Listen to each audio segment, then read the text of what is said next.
بیوی کی خواہش پر سینے کے بال صاف کرنا. اگر کسی کی بیوی اس کے سینے کے بالوں کو یا جسم کے دوسری جگہ کے بالوں کو پسند نہ کرتی ہو تو کیا وہ انہیں ہمیشہ کے لیے کٹوا سکتا ہے یا نہیں؟ محمد شاہد کانپور سے.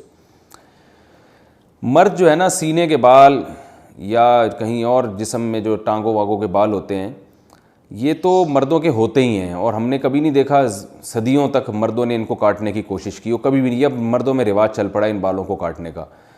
تو اس کی زیادہ تر وجوہات تو ہوتی ہیں جو جن میں نسوانیت ہوتی ہے نا، وہ یہ بالوں کو کاٹتے ہیں، ورنہ مرد تو نہیں کاٹتے یہ بال.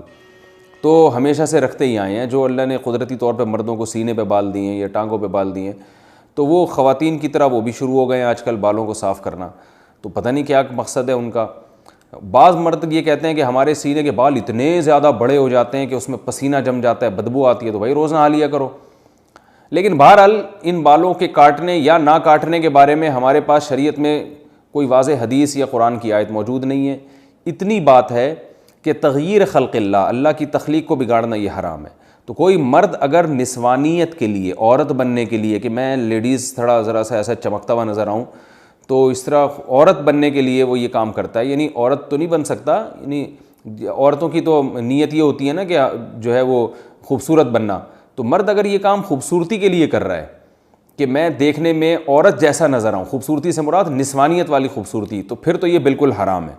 لیکن اگر اس کی کوئی اور مسلط ہے، جیسے باڈی بلڈر وہ اس لیے کرتے ہیں، ان کو مقابلے میں اپنے کٹس وٹس دکھانے ہوتے ہیں، ہمیں تو یہ کام بھی بڑا بیہودہ سا لگتا ہے. لیکن خیر، تو کوئی اور نیت ہے یا پسینہ جم رہا ہے اس میں، اس نیت سے بال کاٹتے ہیں.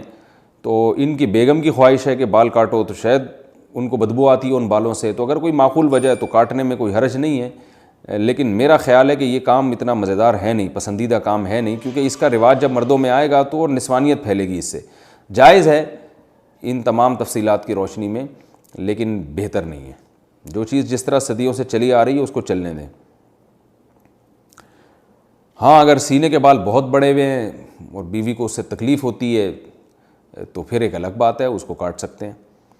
بیوی کو طلاق. اور دوسری بات یہ بھی ہے کہ ہمیشہ کے لیے، تو بھائی ہمیشہ کے لیے تو کیا پتہ آپ کی بیگم کا انتقال ہو جائے، اللہ نہ کرے، اللہ ان کو زندگی دے، پھر آپ کو دوسری شادی کرنے کی ضرورت پیش آئے، تو پھر وہ نئی والی بیوی آئے، اس کو بال، وہ کہے کہ بھائی مردوں کے تو بال ہوتے ہیں جسم پہ، آپ کے تو بال ہی نہیں ہیں، مجھے تو ایسا آدمی چاہیے جو جس میں بال والا بندہ چاہیے، اور آپ فارغ البال ہو گئے. تو ہمیشہ کے لیے نہ کاٹیں، میرا خیال ہے اس کو جو ہے وہ ایک آپشن رکھیں. اب آپ کی بیگم کہیں گی کہ کیا میں مر جاؤں گی، آپ نے یہ سمجھا ہوا ہے کہ میں مر جاؤں گی، تو آپ بتائیں کہ جو ہے مجھے امید ہے تم نہیں مرو گی، لیکن جیسے میں بھی تو مر سکتا ہوں نا، تو تم بیوہ ہو سکتی ہو، تو ایسا الٹا بھی تو ہو سکتا ہے نا. تو آپ ان سے کہیں کہ 50% میرے مرنے کے امکان ہے، 50% تمہارے مرنے کے. بلکہ اور احتیاط میں یوں کہیں کہ بیگم 75% میرے مرنے کے امکان ہے، کیونکہ میں نے زیادہ تر عورتیں بیوہ ہوتے دیکھی ہیں، مردوں کی بیویاں کی رپورٹ مرنے کی ذرا کمی ہے. تو آپ کہیں کہ 75% میرے مرنے کا امکان ہے، 25% تمہارا امکان ہے. بلکہ یوں اور احتیاط کر لیں کہ 75% میرے مرنے کا امکان ہے، 24% تمہارے مرنے کا امکان ہے، اور 1% ہم دونوں کے اکٹھے مرنے کا امکان ہے، کہ 1% اس بات کا امکان ہے کہ اکٹھے ہی مر جائیں. تو اب وہ اس 24% کی وجہ سے میں احتیاط کر رہا ہوں کہ بھائی ہمیشہ کے لیے نہ نکالوں.